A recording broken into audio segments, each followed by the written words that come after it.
Hello guys, welcome to my channel. This is my first video on YouTube. मैंने अपनी videos की series में NEET plus NCERT का syllabus cover किया है और मैंने ये पूरी कोशिश की है कि मैं आपको इजी से नोट्स प्रोवाइड करवाऊँ और जिससे आपको एग्ज़ाम्स में कोई प्रॉब्लम ना हो। आप इजीली उसको रिवाइज़ कर पाएँ और जो नोट्स बनाने का टाइम है वो भी आपका बच जाए। जो मैंने ये नोट्स बनाए हैं आप इनका स्क्रीनशॉट भी खींच के अपने पास सेव रख सकते हैं, जिससे आपका नोट्स बनाने का जो टाइम है वो बच जाएगा। मेरी इस वीडियो में एंड तक बने रहिए। चलिए स्टार्ट करते हैं। तो हम जो स्टार्ट कर रहे हैं वो यूनिट 1 से स्टार्ट कर रहे हैं, शुरू से, जो कि है diversity in the living world. इसका जो चैप्टर है, चैप्टर 1 है द लिविंग वर्ल्ड, जो फर्स्ट चैप्टर है। ये जो चैप्टर है लिविंग वर्ल्ड, ये अक्सर बच्चों को बहुत परेशान करता है, बड़ी कन्फ्यूज़न क्रिएट करता है कि हमें इसको छोड़ना है या इसको पढ़ना है तो कितना पढ़ना है और क्या लर्न करना है, नोट्स कैसे बनाने हैं इसके। बच्चे बड़े कंफ्यूज रहते हैं कि इसके क्वेश्चंस कैसे आते हैं, बाहर से आते हैं, एनसीईआरटी के अंदर से आते हैं तो कैसे आते हैं। ठीक है, तो बहुत सारे बच्चों के अंदर डाउट्स रहते हैं स्पेशली इस चैप्टर को लेके। तो मैंने अपनी इस वीडियो में इस चैप्टर का हर टॉपिक बिल्कुल डिटेल में एक्सप्लेन किया है, विद एग्जांपल्स, विद क्वेश्चंस के साथ। और इसमें मैंने जो नोट्स प्रोवाइड करवाए हैं वो भी बहुत ईज़ी तरीके से बनाए हैं, जिससे आपको कोई प्रॉब्लम ना हो जब आप इसको पढ़ें। और जब भी आपका एग्ज़ाम हो, अगर उससे पहले भी आप एक बार इसको पढ़ेंगे तो आपको रिवीज़न करने में भी बहुत जल्दी-जल्दी मतलब उसका रिवीज़न हो जाएगा, आपको ज़्यादा टाइम नहीं देना पड़ेगा। तो चलिए स्टार्ट करते हैं। अ, व्हाट इज़ लिविंग?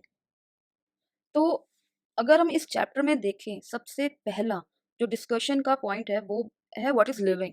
लिविंग क्या है? ऐसे कौन से कैरेक्टरिस्टिक्स हैं जिसके बेस पे हम कह सकते हैं कि ये वही चीज लिविंग है। ठीक है, so if we talk about the difference between living and non living, living organisms show certain characteristics like, जो लिविंग ऑर्गेनिजम्स हैं वो ग्रोथ कर सकते हैं, मेटाबॉलिज्म कर सकते हैं, मूवमेंट कर सकते हैं, रिप्रोडक्शन कर सकते हैं, उनकी डेफिनेट लाइफ साइकिल होती है, सेलुलर स्ट्रक्चर रिस्पॉन्ड कर सकते हैं, न्यूट्रिशन, रेस्पिरेशन, राइट। अगर हम एनसीईआरटी को देखें तो एनसीईआरटी में 4 कैरेक्टरिस्टिक्स को डिटेल में डिस्कस किया गया है। तो वो कौन से 4 कैरेक्टरिस्टिक्स हैं? फर्स्ट है will be growth, second reproduction, third metabolism and fourth is response to stimuli. हम वन बाय वन करके इन चारों कैरेक्टर को डिटेल में समझेंगे और देखेंगे कि क्या ये डिफाइनिंग प्रॉपर्टी है, रियल डिफाइनिंग प्रॉपर्टी है लिविंग ऑर्गेनिजम्स की। तो चलिए एक एक करके हम डिस्कस करते हैं। जो पहला है वो है ग्रोथ। जो पहला हम डिस्कस करने जा रहे हैं वो ग्रोथ है। ग्रोथ क्या है? बेसिकली इंक्रीज होना बॉडी मास का या फिर इंक्रीज होना नंबर ऑफ सेल्स का, कंसीडर एज ग्रोथ। ठीक है, बॉडी मास बढ़ रहा है या फिर नंबर ऑफ सेल्स बढ़ रहे हैं, दोनों ही ग्रोथ हैं। लिविंग ऑर्गेनिजम्स ग्रो करते हैं। क्या सिर्फ लिविंग ऑर्गेनिजम्स ग्रो करते हैं या कुछ नॉन लिविंग स्ट्रक्चर्स में भी ग्रोथ देखी जाती है? अगर हम बात करें लिविंग ऑर्गेनिजम्स की, लाइक हायर एनिमल्स हो, यूनिसेलुलर हो, प्लांट्स हो, राइट, सभी के सभी लिविंग ऑर्गेनिजम्स में ग्रोथ देखी जाती है और इनमें जो ग्रोथ होती है वो इंटरनली होती है, बाय सेल डिवीजन। अगर हम प्लांट्स की बात करें, प्लांट्स में जो ग्रोथ होती है वो कंटिन्यूसली चलती रहती है through out the life span, और ऐसी ग्रोथ को बोलते हैं इनडिटर्मिनेट ग्रोथ या फिर अनलिमिटेड ग्रोथ। और अगर हम एनिमल्स में देखें तो जो ग्रोथ है वो एक सर्टेन एज तक ही होती है, तो ऐसी ग्रोथ को बोलते हैं डिटर्मिनेट ग्रोथ या फिर लिमिटेड ग्रोथ। अगर हम नॉन लिविंग स्ट्रक्चर की बात करें यहाँ पे, तो नॉन लिविंग स्ट्रक्चर्स में भी ग्रोथ देखी जाती है। एग्जाम्पल ले लेते हैं हम, माउंटेन या फिर सैंड माउंट्स ले लेते हैं।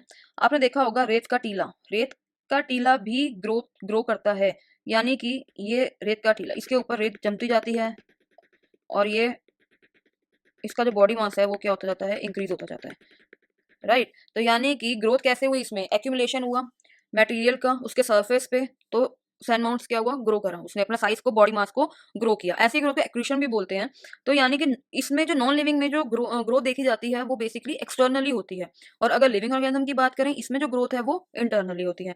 एक पॉइंट जो बहुत बहुत इंपॉर्टेंट है वो ये है, हायर एनिमल्स यानी मल्टी सेलुलर ऑर्गेनिजम्स में जो ग्रोथ है और रिप्रोडक्शन है, ये बिल्कुल सेपरेट प्रोसेस है, यानी ग्रोथ अलग होती है, रिप्रोडक्शन अलग होता है।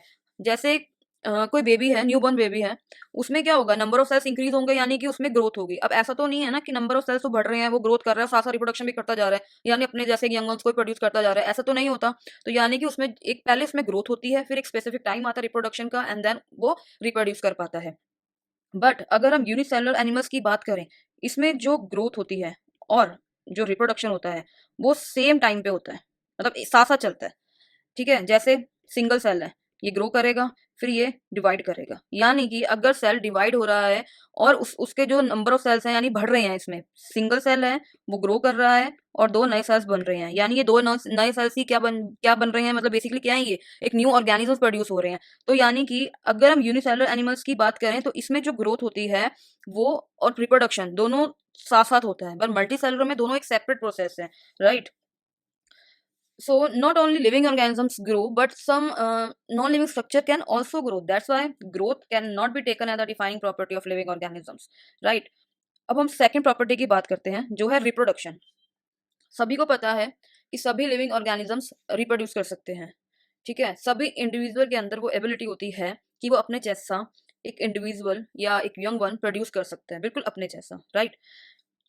वो एक सेक्सुअली भी रिप्रोड्यूस कर सकता है और सेक्सुअली भी रिप्रोड्यूस हो सकता है। यहाँ पे हम कुछ एग्जांपल ले लेते हैं पहले। फर्स्ट है फंजाई। फंजाई क्या करता है, वो स्प्रेड करता है अपने एसेक्सुअल स्पोर को, मल्टीप्लाई करता है एंड देन स्प्रेड करता है और उससे एक न्यू ऑर्गेनिज्म प्रोड्यूस हो जाता है। अगर हम यीस्ट हाइड्रा की बात करें, ये क्या करते हैं, ये बाय बडिंग के थ्रू न्यू ऑर्गेनिज्म प्रोड्यूस करते हैं। प्लेनेरिया रिप्रोड्यूस करता है रीजनरेशन के थ्रू, यानी कि रीजनरेट कर सकता है अपना जो उसका जो बॉडी पार्ट लॉस्ट हो गया है उसको, और इससे क्या होता है, एक न्यू ऑर्गेनिज्म प्रोड्यूस हो जाता है। बेसिकली जो रिप्रोडक्शन है या यूं कह लो कॉन्टिन्यूशन या मल्टीप्लिकेशन, ये हर एक इंडिविजुअल का ये मेंटेन रखता है कि जिससे कोई भी इंडिविजुअल एक्सटिंक्ट ना हो पाए अगर वो मर जाता है तो, राइट। बट एक अदर साइड भी है कि बहुत से ऑर्गेनिजम्स रिप्रोड्यूस नहीं कर सकते। For example mule, for example sterile worker bee, for example some infertile human couples.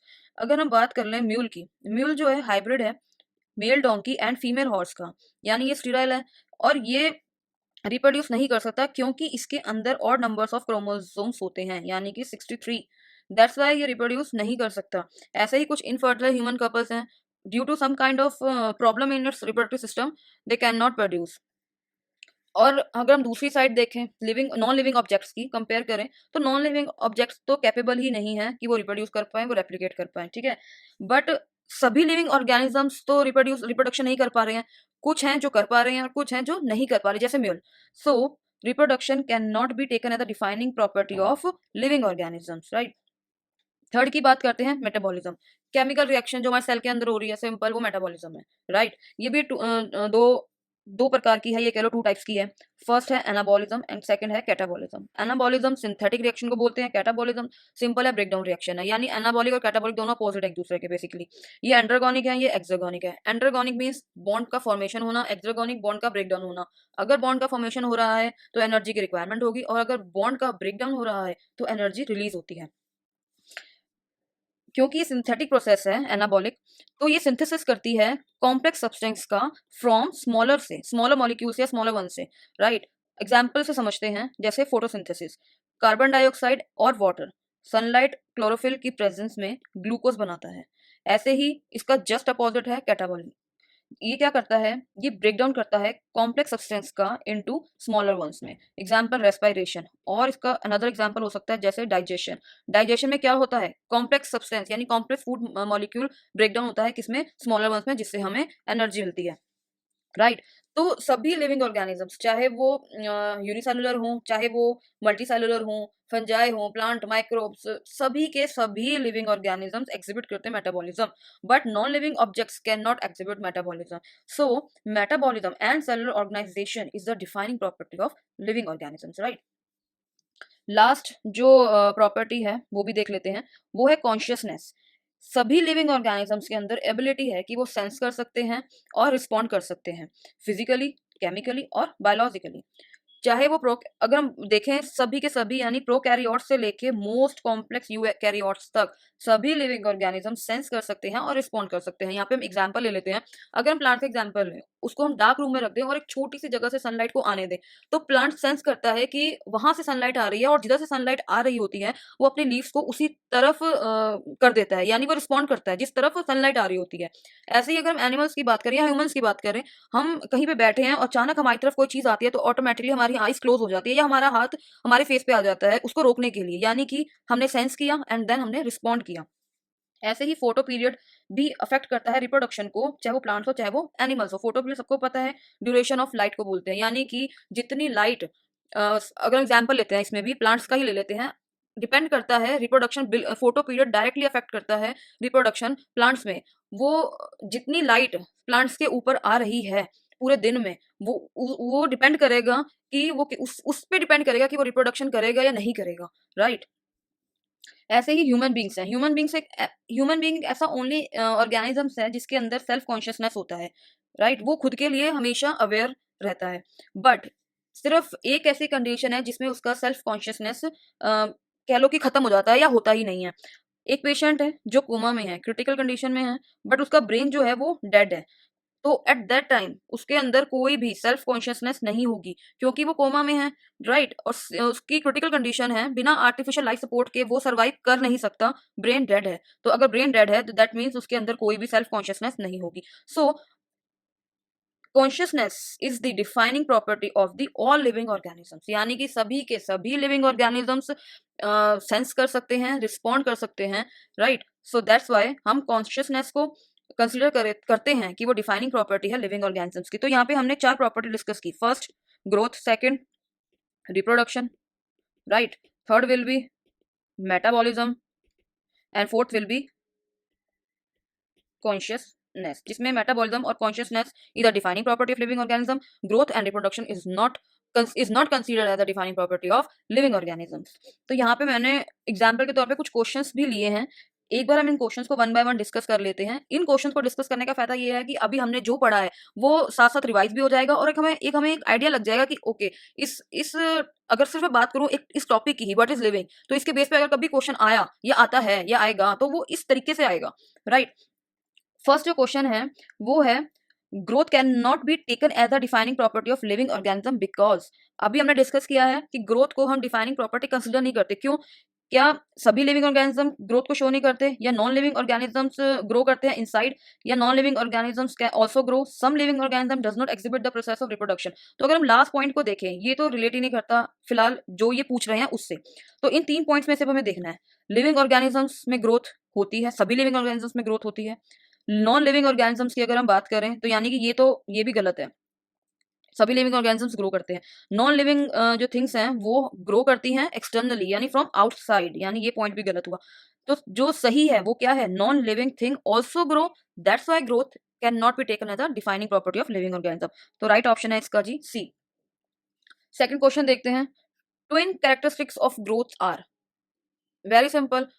किस किस को बोल सकते, कि भाई ग्रोथ है, यानी कि बॉडी मास बढ़ रहा है तो ग्रोथ है, नंबर ऑफ सेल बढ़ रहे हैं तो ग्रोथ है, यानी increase in mass and increase in number is consider as a growth. तो यानी कि इसका जो है सी ऑप्शन बिल्कुल सही है, ए एंड बी। यहाँ पे हमें मैच करना है, ठीक है, करेक्ट ऑप्शन से। फर्स्ट है प्लेनेरिया। मैंने अभी डिस्कस किया कि प्लेनेरिया में जो रिप्रोडक्शन होता है वो किसके थ्रू होता है, बाय ट्रू रीजनरेशन, यानी रीजनरेट करता है अपना लॉस बॉडी पार्ट और एक न्यू ऑर्गेनिज्म प्रोड्यूस हो जाता है। अगर हम फंजाई की बात करें, यानी ये क्या करता है, अपने एसेक्सुअल स्पोर को स्प्रेड कर देता है और ऑर्गेनिज्म प्रोड्यूस हो जाते हैं। यीस्ट की अगर हम बात करें, यीस्ट में कैसे होता है, बाय बर्डिंग। अमीबा सबको पता है, बाय बाइनरी फिजन, यानी कि इसका B option will be correct. Next question देखते हैं, in plant growth occur where as in animal it occur, यानी ऑप्शन दिए गए हैं only up to a certain age continuously, या फिर continuously only up to certain age, या फिर है कंटिन्यूसली कंटिन्यूसली, या जो लास्ट ऑप्शन है वो है only up to a certain age, only up to a certain age. सबको पता है, अभी हमने डिस्कस किया है कि जो प्लांट है उसमें जो ग्रोथ होती है वो कंटिन्यूसली होती है through out the life span, और ऐसी ग्रोथ को क्या बोलते हैं, अनलिमिटेड ग्रोथ, राइट। और एनिमल्स में जो ग्रोथ होती है वो एक सर्टेन एज तक ही हो पाती है, ऐसी ग्रोथ को हम क्या बोलते हैं, लिमिटेड ग्रोथ या डिटरमिनेट ग्रोथ। तो यानी कि इसका जो है बी ऑप्शन बिल्कुल सही होगा कि प्लांट में तो कंटिन्यूसली ग्रोथ होती है और एनिमल्स में एक सर्टेन एज तक ही ग्रोथ होती है।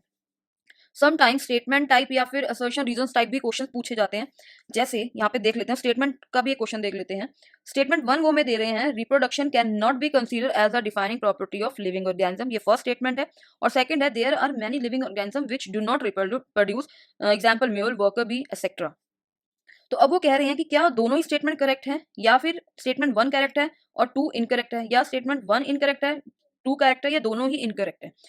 तो हमने अभी पढ़ा है कि reproduction can not be consider as a defining property of living organism because सभी लिविंग ऑर्गेनिजम्स रिप्रोड्यूस नहीं कर सकते, क्योंकि कुछ ऑर्गेनिजम्स या मैनी ऑर्गेनिजम्स ऐसे हैं जो रिप्रोड्यूस नहीं कर सकते। हमने भी एग्जांपल डिस्कस किए थे, mule, worker B, infertile human couple.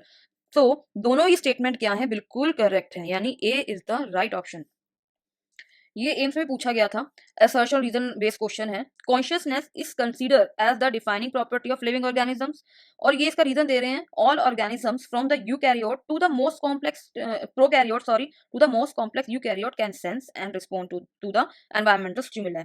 अब वो ये ऑप्शन दे रहे हैं कि असर्शन और रीजन ट्रू है, क्या वो दोनों ही असर्शन और उसका जो रीजन है वो ट्रू है, या रीजन करेक्ट है, एक्सप्लेनेशन ऑफ जो उसको जो एक्सप्लेनेशन दी गई है असर्शन की, जो रीजन दिया गया है वो सही है। Both assertion reason are true but reason is not the correct explanation of assertion, assertion is true but reason is false, या फिर both assertion and reason are false.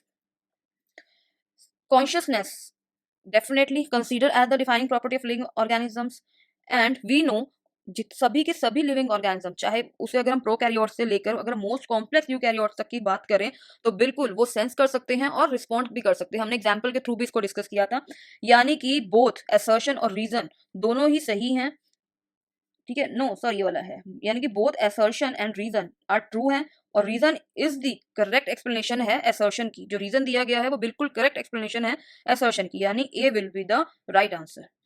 Okay, I hope कि आपको मेरी इस वीडियो में जो हमने topic discuss किया है व्हाट इज लिविंग, ये आपको बिल्कुल क्लियरली समझ में आ गया होगा।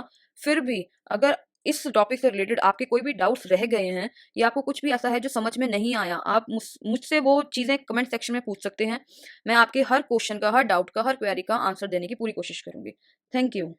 और हाँ, आप मेरी इस वीडियो को ज़्यादा से ज़्यादा लाइक करें, शेयर करें और सब्सक्राइब करें, और मुझे बहुत सपोर्ट करें। Thank you so much.